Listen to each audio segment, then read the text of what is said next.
Hello guys, ഇന്ന് ഞാൻ എൻ്റെ തറവാട്ടിലേക്ക് പോവുകയാണ്. എൻ്റെ വീട്ടിൽ നിന്ന് അത്ര വലിയ ദൂരമൊന്നുമില്ല, അപ്പോൾ നടക്കേണ്ട ദൂരം മാത്രമാണ്. ഉച്ചയ്ക്ക് 1 മണിക്ക് ശേഷമാണ് ഞാൻ വീട്ടിൽ നിന്ന് ഇറങ്ങിയത്. ഒറ്റയ്ക്ക് പോകാനുള്ള മടി കാരണം കുറേ ദിവസമായി നാളെ നീളെ എന്ന് മാറ്റി വെക്കുന്നു. അപ്പോൾ എല്ലാ കാര്യത്തിലും ആ മടി കടന്നു വരുന്നുണ്ടോ എന്നൊരു സംശയം ഇല്ലാതില്ല.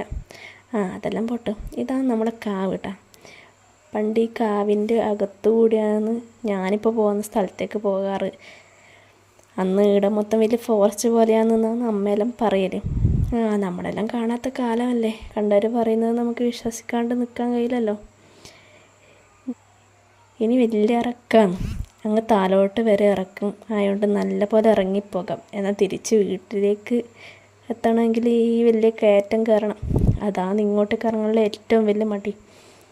അങ്ങനെ ഞാൻ തറവാട്ടിലേക്ക് എത്തി.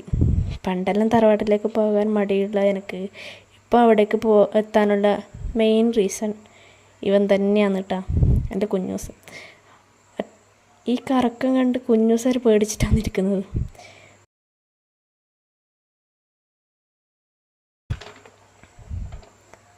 അങ്ങനെ കുഞ്ഞൂസിനെ കളിപ്പിച്ച് സമയം പോയതൊന്നും ഞാൻ അറിഞ്ഞിട്ടില്ലായിട്ടാ.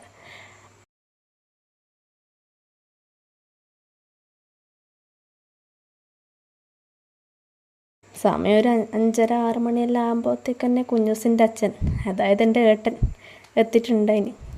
പിന്നെ അപ്പോട്ടൻ തന്നെയായിരുന്നു എന്നെ വീട്ടിൽ കൊണ്ടാക്കിയത്.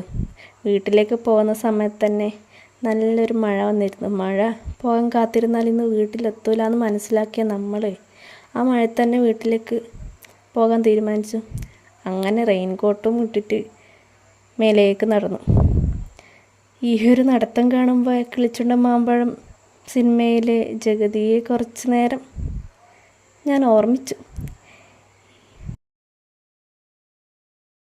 ഇതാണ് കേട്ടോ സുനീഷേട്ടൻ. അങ്ങോട്ട് എവിടെയോ പോയിട്ട് വരുന്നവരെ വന്ന് പിന്നെ നമ്മൾ കണ്ടുകൊണ്ട് കുറച്ച് വർത്താനെല്ലാം പറഞ്ഞിട്ട് വന്നു.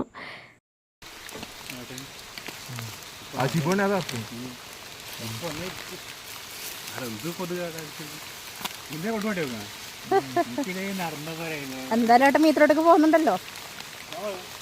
ടാറ്റാ. പിന്നെ ഈ ഒരു ഭാഷ എല്ലാവർക്കും അറിയുമോയെന്ന് എനിക്കറിയില്ല കേട്ടോ. എന്നെ കൊണ്ടാക്കാനാണോ പോകുന്നതെന്നാണ് സുനീഷേട്ടൻ അപ്പോട്ടനോട് ചോദിക്കുന്നത്. അങ്ങനെ താലേക്ക് എളുപ്പത്തിൽ നടന്നിട്ട് വന്ന് ഞാൻ തിരിച്ച് മേലേക്ക് ആ വലിയ കയറ്റം കയറിപ്പോണല്ലോ ആലോചിച്ച് സങ്കടത്തിൽ നിൽക്കുമ്പോഴാണ് ഏട്ടൻ വന്നത്. ഏട്ടൻ വന്നുകൊണ്ട് തന്നെ എന്ത് സന്തോഷം കൊണ്ട് ബമ്പറടിച്ചിട്ടിരിക്കുകയാണ് ഞാൻ. കാരണം തിരിച്ചും ആ വലിയ കയറ്റം കയറേണ്ട ആവശ്യം എനിക്കില്ലല്ലോ.